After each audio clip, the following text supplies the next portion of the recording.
Stephanie Manktalow here. Welcome to our Millwall fan show with some new voices, but the same focus. Just everything Millwall. Enjoy! Welcome to the 23-24 series of Millwall No One Likes Us Talking's, our Millwall fan show. I'm your host, Eamonn Barclay, and with me I have the No One Likes Us Talking team, straight off the bench, Myles Thornton, Dave Hart and Steve Warren. Not everybody likes them, but they don't care. Well, we do really. I always say that anyway. Welcome, team and listeners. Hello, everybody. Hello. Good evening. Hello. Yeah, lovely. That's it. You all are there. I suppose we mustn't forget that brave Millwall under-18 side who popped out of the FA Youth Cup on Thursday evening in a game that really didn't quite run as smooth as they might to have seen it gone. They tried hard and they fought hard. All the best to the under-18s. Well, we headed to the New York Stadium to face bottom of the league Rotherham on Easter Monday, and a good following fans made it up there too. The result has been disheartening to very many fans, as can be seen on social media in particular, and I suspect on lots of WhatsApp groups as well. Myles, did we deserve that defeat? In terms of deserving the defeat, I'm not sure. I didn't watch the game. I did look at the stats, and if you look at the stats, no, we didn't. The stats showed that we battered them, but you know, stats aren't everything in football, and that showed on Saturday. Monday, and that sometimes is the case. Stats don't make results. Okay, Dave, what did you make of our game plan? Well, I think that they all got it spot on, really. I couldn't see any way I would have changed it. And to me, they played quite well. But this is the thing. We haven't got a goal finisher in our team at the moment. Somebody that can just score a goal willy-nilly. And their goalkeeper actually played a blinder. So these things happen, and we lost. That's it. Okay. Steve, who is the biggest contributor to their win, despite us being posted with those very positive stats? Well, it's a bit of a toss-up, really. I think the two errors at the back, their first goal, their player has a shot just outside our box and he's unopposed. That was poor marking.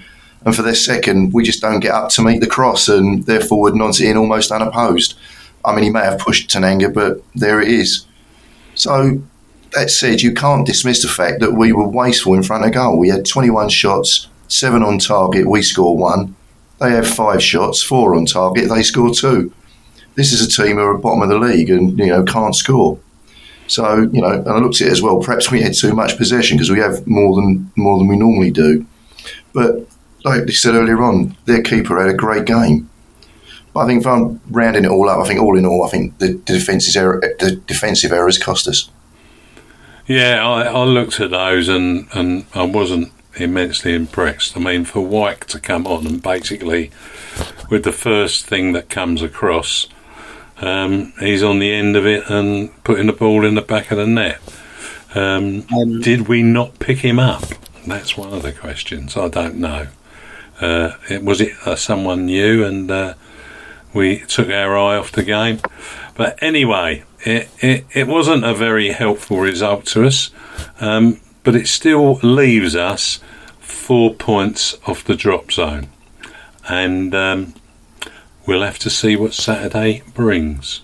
I think we're really missing them strikers, aren't we? Really missing them strikers. Well, you say that. We had those strikers before under Edwards, and they weren't doing too much then either. Yeah, I suppose so. And to be honest with you, I think we got the ball. We actually got the ball forward better in that game than we had been under Edwards anyway. So yeah, I think the people going on about strikers. I mean, there's a lot of unhappiness about Obafemi, but that guy can get in amongst it, and if the balls are going along the floor, we seem to be in a better place. But as someone mentioned to me, we only did that every 20 minutes versus the big lofted lumps straight up into the box. So we'll just have to wait and see whether those issues were picked up on, and hope for better things this coming Saturday. Anyway, we'll take a break there and hear about our sponsor. Hi, this is Jess Tuffield from G&M Motors. Operating from a modern and purpose-built facility in Milton Road, Gravesend, G&M Motors offers a complete range of new Honda cars and services. As well as new Hondas, we have an extensive range of used cars, including ex-Motability cars from a variety of manufacturers. Specialising in new Honda cars, G&M Motors has been retailing quality new and used vehicles to the people of Kent and South East London for over 4 decades. We have been a Honda dealership since 1972 and are the country's longest serving supplier of this renowned mark. Conveniently sited just 2 miles from the A2, 10 miles from the M25 and Dartford Crossing, visitors to our showroom are assured a warm welcome from our experienced and friendly staff. Our facilities include an on-site workshop capable of providing full vehicle servicing and repairs, as well as an extensive parts department offering genuine Honda parts and accessories. The expertise of our skilled mechanics is not limited to just Hondas, but extends to most makes and models of motor vehicles. Whatever your motoring needs, visit us at G&M Motors today. The newly extended hours of our G&M headquarters means that you can contact us from 8 a.m. till 6 p.m. on weekdays and 9 a.m. till 6 p.m. on Saturdays. To contact us, call us today on 01474 365 026. Thank you, Jess. Debbie Julian's here. Don't forget to call Jess on 01474 365 026. G&M Motors have been dear friends of the Julians family for over 4 decades now. From my dad Lenny to me, Debbie, Lions together. I'm your host, Eamonn Barclay, and with me I have the No One Likes Us talking team of Myles, Thornton, Dave Hart and Steve Warren. Many thanks to our sponsor G&M Motors. Why not go along, check the Hondas out and see what else they have on the site at Gravesend. Our first guest of the evening needs very little introduction. He is quite a charismatic character who my great-granddaughter immediately recognised, having not seen him for 2 years. "You gave me a football trophy," she said. He responded perfectly. It's that man that wields the continual magic at our Mill Community Trust, Sean Daly, their CEO. Welcome, Sean. Good evening, everyone. Hope you're well. Good evening, Sean. Yeah, that sounds like they're all well, which is reasonable, given the weather. Steve's got a bit of a throat, but so did I last week, but I coped, so hopefully he can. Sean, that little girl was so delighted you spoke with her. She told everyone how she spoke with one of the most important people at Millwall Football Club, and of course you are.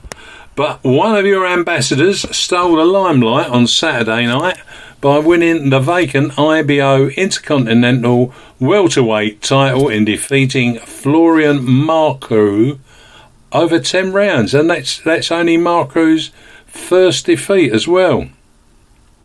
Well, Chris has been a busy man with the Trust. His commitment on Community Day was tremendous, from sparring with the kids and getting them out and around and up the pitch and down. Well, fantastic.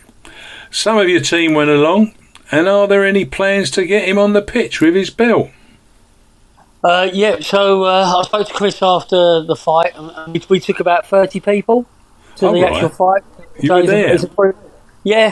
He sorted his tickets out for all the staff and some of the young people that he's been mentoring.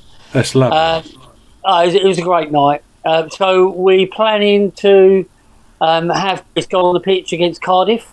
That'll be fantastic. That'll be absolutely fantastic. Hi, Sean. It's Dave here. Hi, Dave. How are you? You good? I'm really good, yeah, very good. Yep. It's half term at the moment, so I'm quite busy, but yeah, very busy. Anyway, I read online that the Trust participated in the Premier League Kicks Cup held at Brentford's Community Trust this week. What was involved and who participated? We do lots of kicks programs, which is working with the local police, funded by the Premier League, to go and work in areas around Lewisham and Southwark. And the idea is we would just set up positive activities, so it might be basketball, cricket, football, etc. But during the year, they want these young people to participate in tournaments. So the Premier League set up tournaments literally every half term, and we will select 10 boys, 10 girls to go and represent Millwall in a Premier League tournament. And it went really well. The boys got out of their group and then lost in the quarterfinals. And the girls lost, I think, in the semi-finals. But the idea of it is that they go and play against other clubs. So they get to play the Brentfords, the Arsenals, the Chelseas. They get to play them, which is great for them representing the club. Yeah, all good stuff. So some of those kids might never, ever get to play the team, really. Yeah, I bet they enjoyed that. You know, they have lunch with us. They travel in the Millwall minibus. So we look after them to make sure they have a great time. Hi Sean, Steve here. Hi Steve. It's great to speak with you once again. The Vaxi Taxi Health and Wellbeing pop-up was at the Den again prior to Good Friday's match against West Brom. How did this come about, and will we see the team again? Yeah, it's something that I wanted to be in ever since I become CEO. In my old role at another club, I set that up to come down to the stadium. And the whole idea of it is, you know, there's research going around that males find it hard to go to the doctors, and if they're ill, they won't go to the doctors, etc. So I've been trying for 4 years to work with the NHS to say, we have 18,000 people come to our stadium, 95% of them are male. Why can't we have health checks at the stadium, somewhere they trust Millwall Cup, and it's taken me all this time to get it, but we've been twice now down there. They saw 250 people. They would do a health check for anyone that came in, and that health check would consist around blood pressure, cholesterol, to give them advice about, you know, exercise, how to visit the GP, etc. But I just wanted it somewhere where males come to watch the football, so why don't we say, have a 10-minute health check just to make sure you're okay, because we look after you. So it's worked quite well, it has, and what we're looking for next season is every home game they will come. That's a brilliant idea. So I will be seeing you lot down there in health checks. Or at Leicester, yes? Yeah, go on then. Okay. Yeah, we'll be there. Yeah, we'll make sure we get some photos and share it with you. But yeah, I just it's something I wanted to do because I want to look after our fans. And, you know, I know myself trying to get an appointment for a doctor is very hard at the moment. You know, there's a waiting list, and it is. So if we can actually bring that health check in there, and people are worried to go to the GP, you know, and have that discussion. Well, we've done it in a friendly place, having a cup of tea, and there's all the nurses from the NHS there doing your checks for you. Brilliant. If you can let us know beforehand, perhaps we can get it out for the game. Yeah, so we'll be putting it out next week. We'll start putting it out for the Leicester game. So sort of, yeah, like next week. Okay. It's going to be online. Super. Old Myles must be watching the football still. Yeah, I think so, yeah. Yeah. Hello, Sean, it's Myles here. Hello, Myles, you all right? Yeah, you're right, mate. Question come around quick. I see the Trust has set up and is running a free Saturday five-a-side football session for ex-military service men and women. This has been applauded by many fans. Could you tell us how it came to be and how many ex-service people got involved? Yeah, so we get opportunities to get funding from different people. So the EFL put out a funding source for every club to come up with people they felt weren't engaging with the club or weren't engaging with sports sessions. So I went down with my SLT and said, look, groups that we work with, what group of people do we not really engage enough with? And John, who's my education employment manager, he said, look, we don't engage enough with the services. You know, they do on Remembrance Day, but as a community trust, we don't. Yeah. So we get about, so why don't we set up a football league on a Saturday and roll it in that they go into the game afterwards? So we put the bid in, and lucky enough, we come back and they said, "Yep, this is a great program. We'd like to fund it." So they funded it for a year for us. It will kick off on the 13th against Cardiff, and EFL are sending down the cameras because they want to film it and then put it on one of their programs. Terrific. But it's someone from my office because we engage with a lot of people. Some groups we don't engage with, and we just thought this is an opportunity to have a look at it. We're hoping to have about 30 ex-servicemen down there on the 13th, and we're just going to set up a football league that runs every Saturday. And then on the days that we got home games, they will get tickets to go to the game afterwards with their family. That's brilliant stuff. Hi, it's Dave again, Sean. Hi, Dave. We've been asked to ask you some of the our fan in the dugout questions. So I've got 3 questions for you. Yep. First up, how did you come to support Millwall? Some of the friends I was at school with were schoolboys at Millwall. Even though I lived down in Kent, they were playing for Millwall.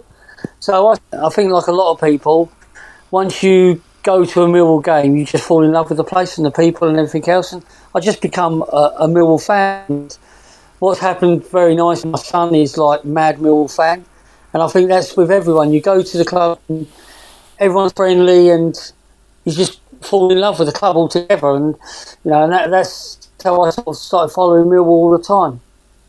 Yep, that's how we all got the bug. Oh. Anyway, second question. Who is your favourite player from the past?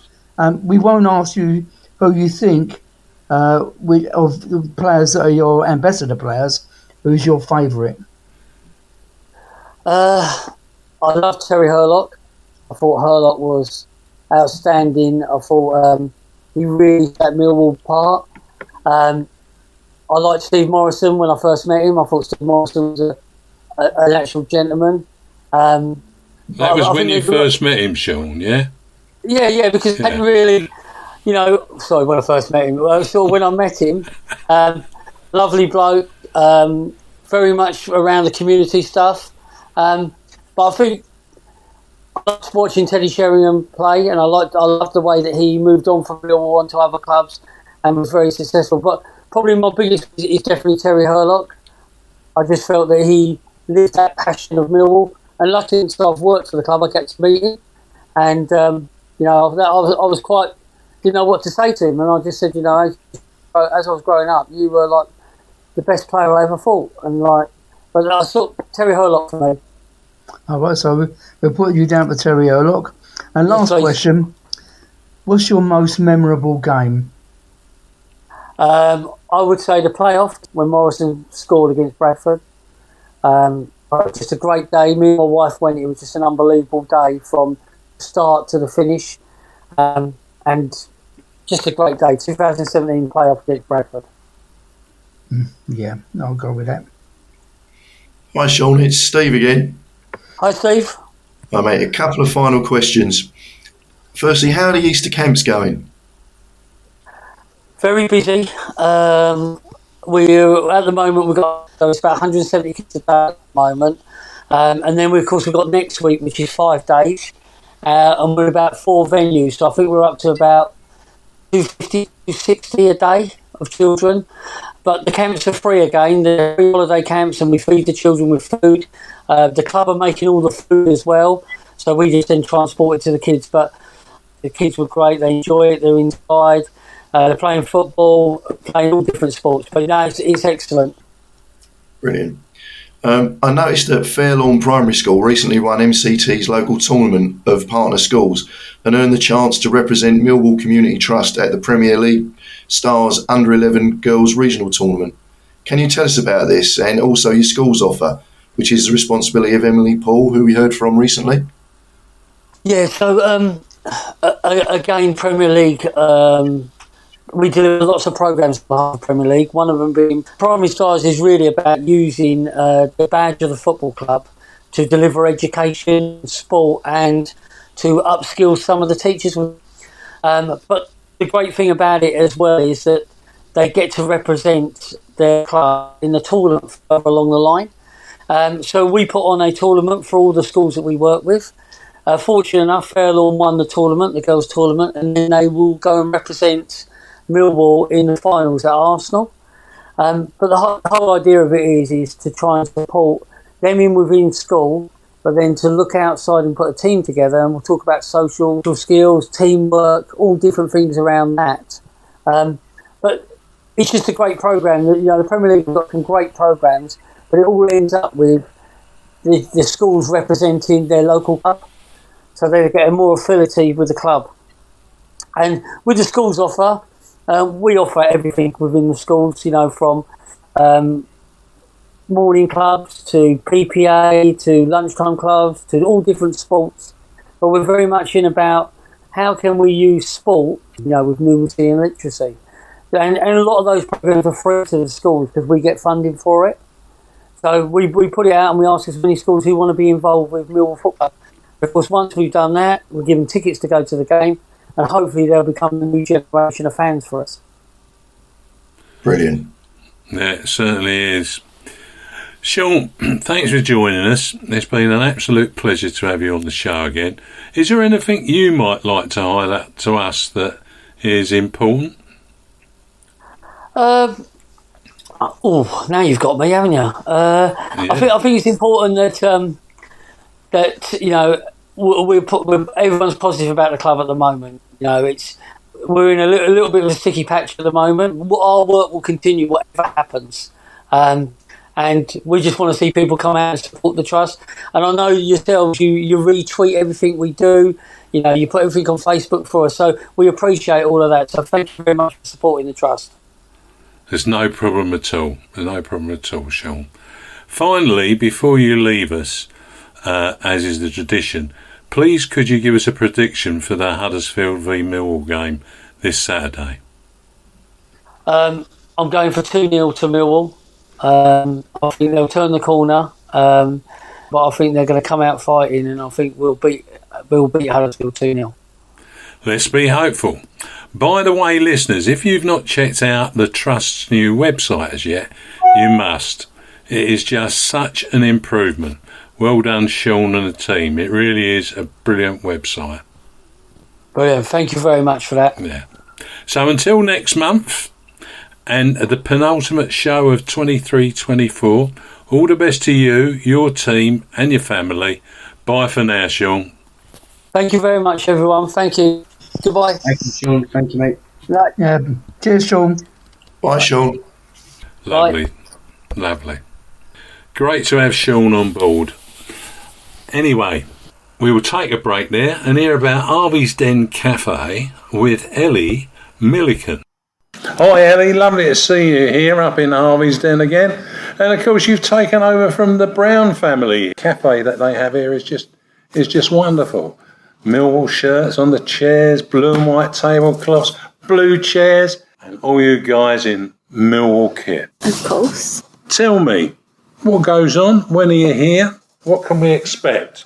We're here Monday to Friday from 10:30 till 5 every day, open to the public. Everyone's welcome. We're open every match day from 11:30 till 2:30. We've got a new family, a new little CAF team, and the girls up here are all lovely and friendly. So who are the girls that are up here? We've got myself, Ellie, of course, and then we've got Nicole, who works during the week. We've got Michelle, who also works during the week. She's lovely. And Lena, who works on a match day. And my mum, Ellen, who's very well known. Very well known. She also helps out in here from time to time. So we've got a lovely little family team. To look after the community. Exactly. Wonderful stuff. So what's on offer at the cafe these days? We've got everything from chicken burgers to paninis to full breakfasts, tea, coffee, hot chocolate, soft drinks, snacks, everything you could need. So it's all here, all available, a great team to serve it up to you. Well, what else can I say but carry on in Harvey style here at Harvey's Den Cafe, and all the best to you, Ellie, and your team, and I look forward to coming up and enjoying some of the fare in not the far distant future. Well, in fact, I've already done that. The coffee is just superb. Thanks, Ellie. Thanks, Eamonn. I'm your host, Eamonn Barclay, and with me I have the No One Likes Us talking team of Myles Thornton, Dave Hart and Steve Warren. Monday to Friday and match days, get on down and support the team at Harvey's Den Cafe. First up, let's hear from Phil Coleman with his boot room tales. Hi, it's Phil Coleman here with a few more stories from my time at the club. Before I go on to those stories, just to mention Dockers Day on Good Friday. I had the pleasure of bumping into good friends Brian King, Billy Neal, Alan Daly, Nicky Johns, to name a few. Great to catch up with some fans and friends out there again.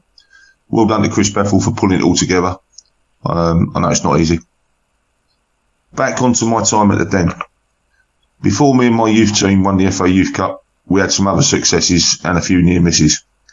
A lot of us regularly played in the reserves in the Midweek League, and one season we got to the final of the Midweek League Cup. We played the final at Peterborough's ground one evening near the end of the season. The club laid on a first team coach for us and booked us a pre-match meal in a hotel before the game. The food order was steak and peaches for everyone. Back then, few knew that the steak took hours and hours to break down, so it was actually no good for you before the game. Although the afters or sweet was peaches, which was good for you, plenty of fruit and glucose. However, when it was served up, the peaches were actually stuck on top of the steak. Nobody complained, we polished it all off, but sadly we went on to lose the final. Pre-match meals back then were nothing like they are today. Nobody had ever heard of carbohydrates, protein, glucose, hydration, and whatever else these players have today, like those fast-acting gels. Back then, we ordered what we wanted if we were in a away hotel. And I remember my first away game, I think it was Sheffield United. I was sitting next to Tony Towner in the restaurant, and he ordered whitebait. So I thought, well, as an 18-year-old, I better copy him. But I remember some players ordered trout, steak, chicken and chips. And I think Chris Guthrie said he couldn't play unless he had Dover sole. In the meantime, for home matches, personally, I used to have pie and mash. Can you imagine that nowadays? Our youth team played in the South East Counties League, and we had a few successes before we won the FA Youth Cup. We played every Saturday morning, but for some reason we only ever finished third or fourth. Personally, I think it was because we had too many of the best players in the first team squad. It did allow us to bring in some 15 and 16-year-olds into that under-18s league. That kept the conveyor belt going, and the young players like Dave Martin and Paul Robertson coming into the under-18s when they were 16. We did well in other competitions and against the top clubs, like getting into the final of the Southern Junior Floodlit Cup. We beat most teams from the Midlands and the south of England, but unfortunately lost in the second leg, which went to extra time against Ipswich. Tough team Ipswich back then at under-18s. Another quick mention to the people who pulled all that together and made us a successful squad. Billy Neal will get mentioned all the time. Bob Pearson, we all know about. I mentioned Oscar Arthur in my last piece. Ted Buxton and Derek Healy, the scouts. David Payne. Jules Stevens was our youth team physio for decades. And then we had first team coaches coming through like Theo Foley, Terry Long, reserve team coach Roger Cross. And then the first team managers during my early spell, Gordon Jago, and then George Petchy. And George probably gave more youth teamers their debuts than any other manager. Also, cannot underestimate the support and encouragement of first team players. We all know about Big Kitch, but Alan Daly, Phil Walker, Trevor Lee, John Seasman, Terry Brisley, Tony Towner, good friend, Brian Chambers, Dave Donaldson, Nicky Johns, John Mitchell, Nicky Chatterton, and the sadly passed away Ray Goddard goalkeeper, just to name a few. They led the way, they set examples, and they used their experience to help us youngsters get through when we made our debut and played those games as youngsters. But they did get rattled a bit. When the youth team played the first team, we absolutely battered into them. We nailed them. We gave absolutely everything we had because we all wanted to be in the first team and we wanted to take their shirts. And probably they didn't like it. But we took those opportunities, and in times when many didn't dictate and the club brought youngsters into the team. I don't recall any of us letting the club down when we played in the first team, and that was down to our mentality, ability, coaching, and the way we've been brought up. Catch up soon for more stories. Bye for now. Thanks, Phil. your old mate Mem. We're all thinking about him, and our thoughts are with him and his family at this time. But back to what you said, steak with peaches on top, really? That must have been an intriguing dish in those sort of years. And I have subsequently found out that old Ted Buxton ended up with Terry Venables and the England squad. It's quite amazing that he went from Millwall to being up in and around the Eltels England team. Anyway, great stuff, Phil, and we look out for next week's edition. Now, let's hear it from Ellis Bar. Keep us updated. We never saw any pictures of you and any Easter eggs, so, we hope we can see something about you soon. Let's hear from Ellis. Hello, Ellis here, and I'm glad to be back talking about Millwall. I know many have watched my videos, so you will all know that I don't wear splints as much anymore. Thanks for your support along the way. It is now time to hear what all the Millwall teams are up to. Come on, Millwall! Yeah, come on, Millwall, but actually there's only one Millwall team that we're going to talk about at the moment. And that's the first team, because the Lionesses, Romans and Pride had an Easter weekend off. Anyway, there are 18 points up for grabs in our 6 remaining games. Next up is another trip to Yorkshire to play at Huddersfield. I cannot face 3 defeats in Yorkshire on the trot, please. I also can't stop thinking about that final second tier match day when we drew at Ipswich. We needed to win, and against all odds, the Terriers won. They stayed up and we went down. Well, Huddersfield have drawn 2 and lost 3 in their last 5. They are in the drop zone in 22nd spot on 40 points. We have lost 2, drawn 2 and won 1 in our last 5. We have 44 points and we still desperately need points to draw away from the relegation zone. The odds are shortening for a Huddersfield win.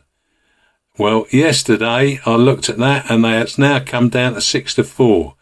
And a draw for us has gone out further to, or a win for us has gone out further to 11-5.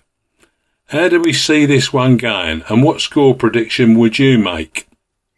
It's always tough to predict Millwall, isn't it? We are unpredictable. But, you know, we probably need the win against Huddersfield just to give the team a little bit of confidence. And as you said, Eamonn, 3 losses on the trot in Yorkshire isn't great, is it? So yeah, I'm going to go with a win. And I'm going to go 1-0 Millwall. Typical Neil Harris performance, I reckon. And yeah, 1-0 Millwall. Okay. Yeah, as Myles said, it's always difficult to predict a Millwall game.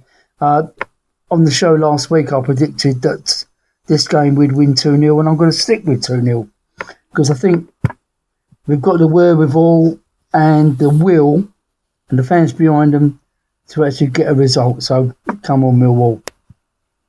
Great, thanks, Dave. I think it's a winnable game. I think drawing isn't going to be a disaster, but the reality of our situation is we've got to win. So I think we'll look to defend. We'll hit them on the break, and I'm going for 1-0, and I think Jake's going to break his duck there. Jake's going to break his duck. Well, that would be good if he could, and he could keep it out at the other end as well. But it is a tough one. There's no doubt about that. I have mixed views about the game entirely.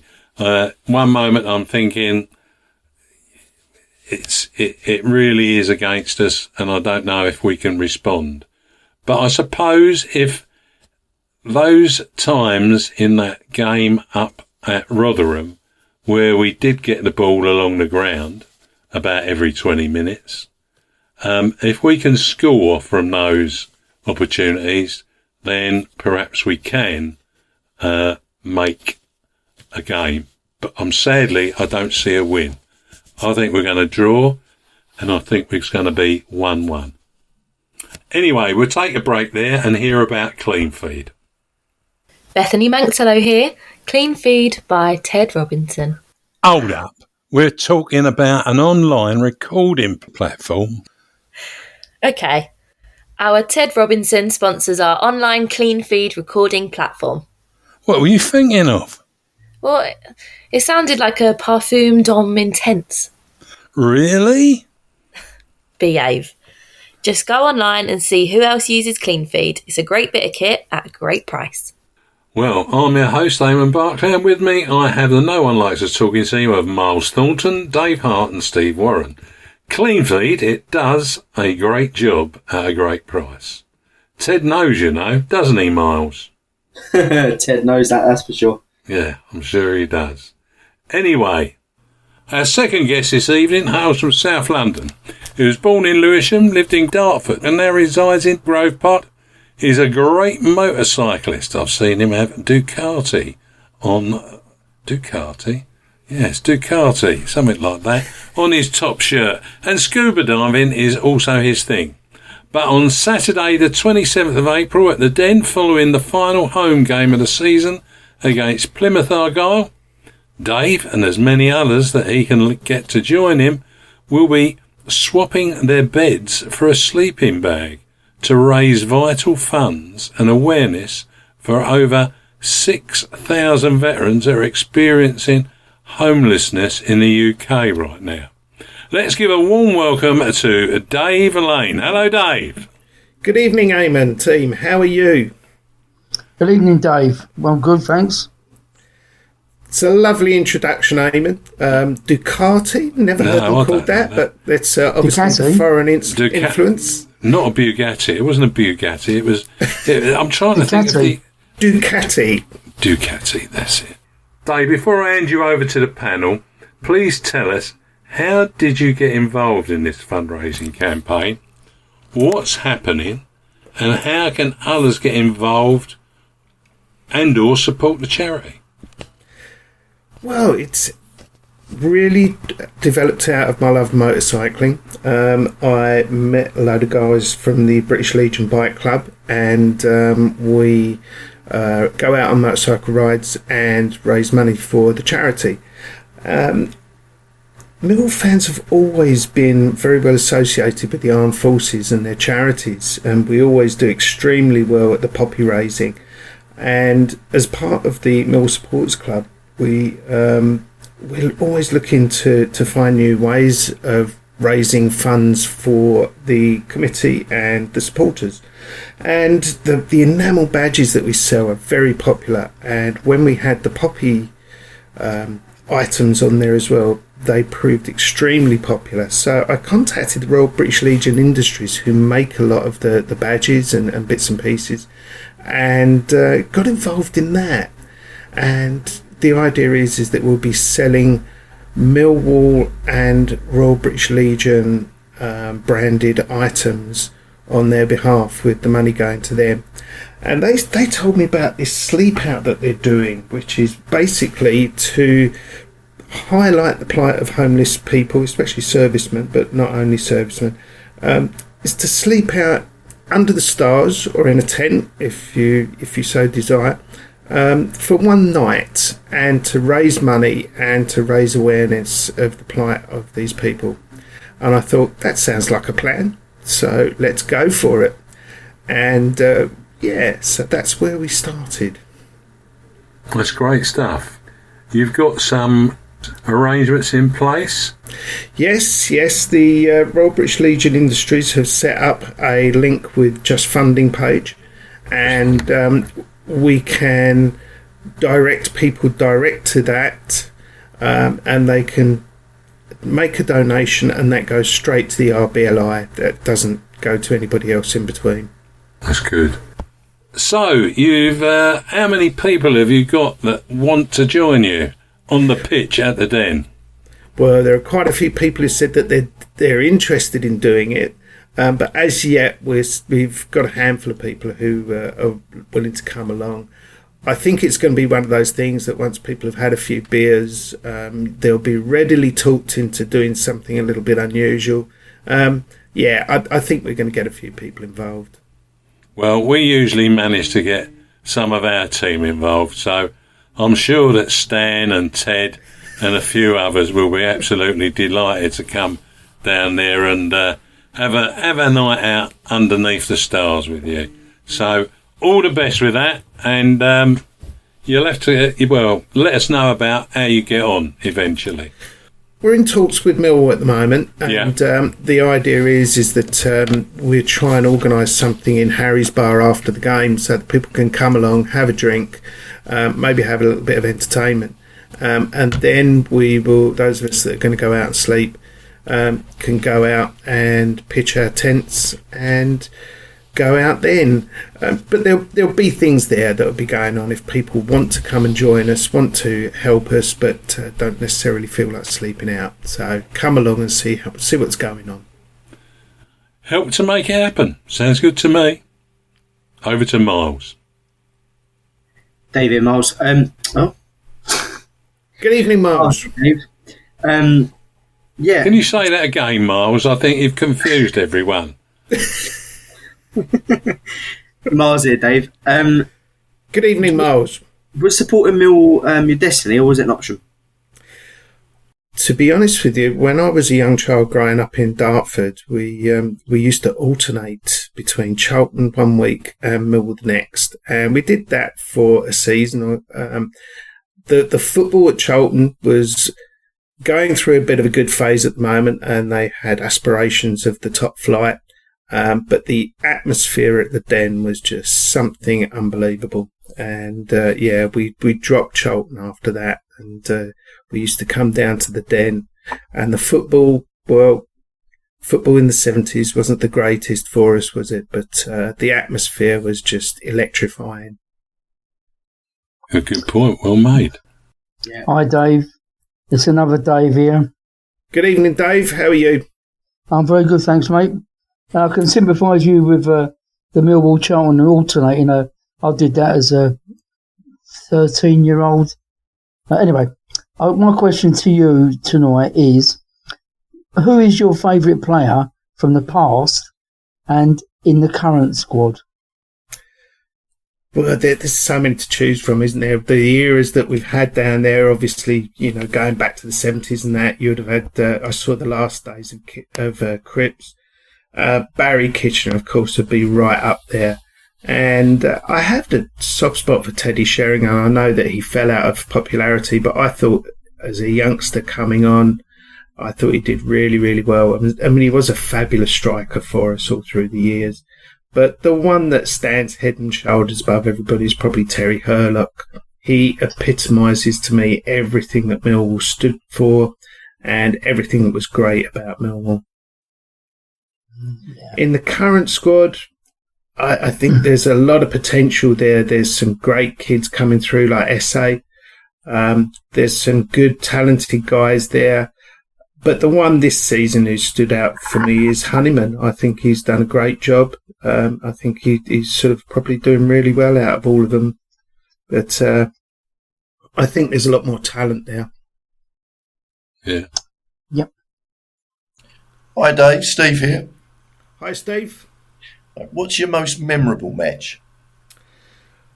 Well, obviously the Mother's Day Massacre has got to be a great experience. I mean, I don't think any of us who walked in the Den that day were expecting that to happen. But the one that, again, it may be a little bit unusual, but is the game against Nottingham Forest in 2001. Stern John scored a hat-trick. It was a bit to and fro all the time. Then, of course, Sadly had got a goal in the 90th plus minute to bring us back to 3-3 and square the game off. And what a game. That, again, epitomises everything about Millwall. Never say die. Some great young talent there, of course. Sadlier, what a player. I think it was a sad loss when he had to retire early through injury. I thought he was just so exciting to watch. Yeah, I think he would have been a real class act. Very sad. And someone that we brought through the academy system and we lost to injury. Yeah. But still, he does well out in Ireland, on the telly, in the Irish Times, writing books and lots of other things too. Yeah, he's got a degree, I believe, in sports psychotherapy, and he's a regular pundit on RTE. Yeah. Yeah. So he's very well thought of over there, highly regarded, and his autobiography, Recovering, is quite an emotional book, and it details his years at Millwall, where he, when he lived in Bromley, some of the stories there. Yeah. A place called the House of Sin. But there you go. That was what it was known as. Yes, he certainly ventured well. Jeff Burnage speaks of him very fondly, and he's undoubtedly one of the greatest talents that never successfully came through. Still, the fact that we've managed to have two authors and TV pundits through the ranks of Millwall in the form of Richie Sadlier and Eamonn Barclay ain't bad going, I suppose, for little old Millwall. Anyway, look, you will have to come back and let us know about the fundraiser. Yeah. But before we go down that line, I need to get a prediction for the game at Huddersfield for Millwall next Saturday. What do you reckon? It's going to be a tough game, isn't it? Huddersfield's always a difficult place to go to, especially with us both fighting for avoiding relegation. I would love to say that we get a win up there. I think we certainly owed one, but my heart would say 2-1, but my head would think 1-1. I think would be a result up there. Well, I couldn't agree with you more on your second observation there, because that's my thoughts. So there you go. We hold on to that. But that's the minimum that we need to get. Sure. If we lose, then in the words of some famous I Follow pundit, we'll really be in the, but there you go, I'll say no more. Anyhow, beyond that, and you wanted to tell me about the fundraiser and that you'll come back and tell us about the fantastic work that you've done, are you going to do that for us, Dave? Yeah, for sure. Okay. To start off with, the guys at Regal Lifts, Kevin Toomey, are having a pre-match auction on April 13th, which we'll be going along with. We'll be going along there for that. The auction's going to be hosted by Terry Hurlock, so that should be interesting. And hoping to raise a bit of money there, obviously, for the RBLI. And the great Tommy Sleepout itself, will be on the last home game of the season. So that's good. We're really getting to go along there. And as I said, we're going to be selling merchandise from the Millwall Supporters Club stall and off of the website that will be branded. And we're hoping to raise money that way. As well as that, I'm doing a few other things. I've going to be supporting them with sponsored walks and that. And this is going to be a year-long thing. Obviously, we do the Poppy Appeal every year, which has been fantastic. Millwall raise an amazing amount of money, and we often excel what Premiership clubs are raising. And that's all down to Mel, who organises that every year. Yeah, so we're trying to do as much as we can throughout the year, throughout the season. So that's the plan. Yeah, a great charitable fundraising organisation that you are. And long may it continue. I'll just add that Terry Hurlock is actually the guest in the lounge talking with Brian Horn at that next game. You can see him everywhere if you want to. Yes. He'll be busy. So all the best, Dave, and the MSC and your fundraising campaign.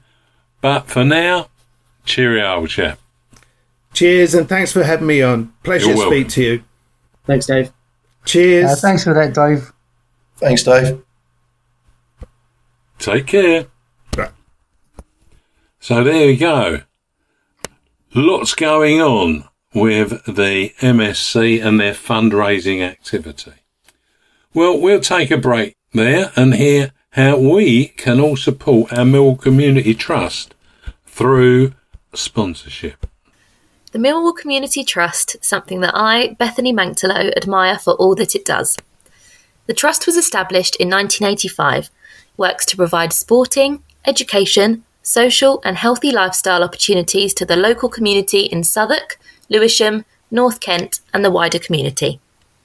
Its work is targeted at people of all ages, irrespective of race, gender or sexual orientation, and runs programmes aimed at tackling social exclusion, racism, knife crime, lack of employment opportunities for young people, mental health and disability issues. The Trust aims to be a progressive and campaigning charity that makes a difference to ordinary people's lives. Its work is undeniably essential to the local community. They have sponsorship opportunities to support this work. Email commercial@millwallcommunity.org.uk. I'll say that again. That is email commercial@millwallcommunity.org.uk. Please help if you can. I'm your host, Eamonn Barclay, and with me I have the No One Likes Us Talking team of Myles, Thornton, Dave Hart and Steve Warren. If you can donate, you will help our Millwall Community Trust to deliver all their programmes across all the age groups to the people within our community. They raise all their own funds for everything that they do, and that's a great deal for them to cope with. Well, we're all looking forward to the next game, but in the meantime, here are a few matters of interest for Millwall fans and those interested in football. Stan went along to the Millwall History and Heritage Tour on the Saturday before last. Now, some of you will be familiar with this. It's advertised and it's about doing the tour around the Isle of Dogs and learning all about what Millwall was about and going to the various sites. My experience was the tour, which was done by Rob and Michael, who lead the thing, done very well. I think the tour was very good. And they're planning to do another one again in September where Phil Coleman is going to be in attendance, and you will see it advertised in the normal way, and the tickets are £12, and I have to say that is, in my opinion, good value, and everybody on the tour, they all rated the tour, so I would recommend anyone when this comes up to put their name forward to go on the tour, because you'll enjoy it. You've got a lot of walking to do, but it's very good. Their next trip is already advertised for Saturday, September the 7th. Hart Phil Coleman is their featured guest on the tour, as Stan said there, and looks forward to meeting you all who joined the trip. He also promises not to talk about his FA Youth Cup winner's story. You can find further details and book by going to eventbrite.co.uk and search for Millwall History and Heritage. I'll say that again. You can find further details and book by going to eventbrite.co.uk and search for Millwall History and Heritage Tour. Tickets are priced at £12. Our Millwall Fans Show will be back on Friday with Bethany. She will host Ted, Stan and Gary with a couple of guests too. Also, the Millwall Lionesses are back in action on Sunday when they travel to Crawley Town for a 1:30 kick-off at the Three Bridges FC ground, Jubilee Field, Crawley, RH10 1LQ. I'll give you that address again. Three Bridges FC ground, Jubilee Field, Crawley, RH10 1LQ. Why not get along and give the Lionesses the support they deserve?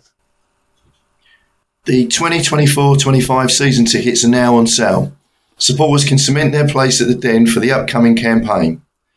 The frozen Super Saver prices have been extended until Friday, so you have until 11:59pm tonight to get the great reductions that are available.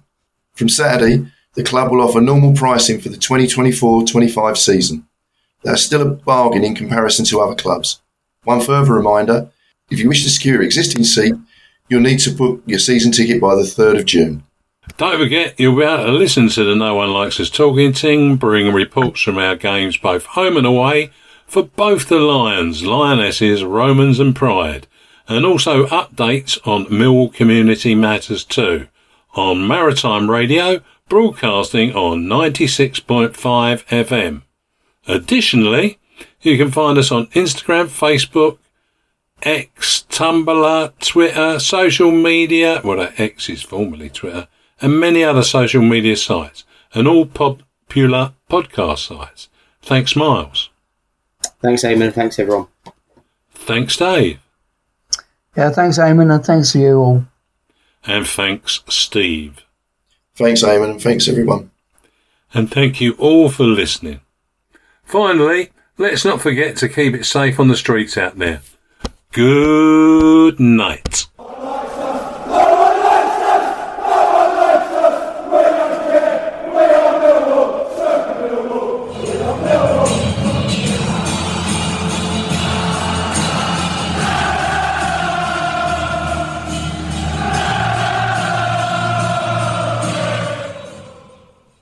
Our Millwall is sponsored by G&M Motors of Gravesend, Honda dealers and much more. Thank you.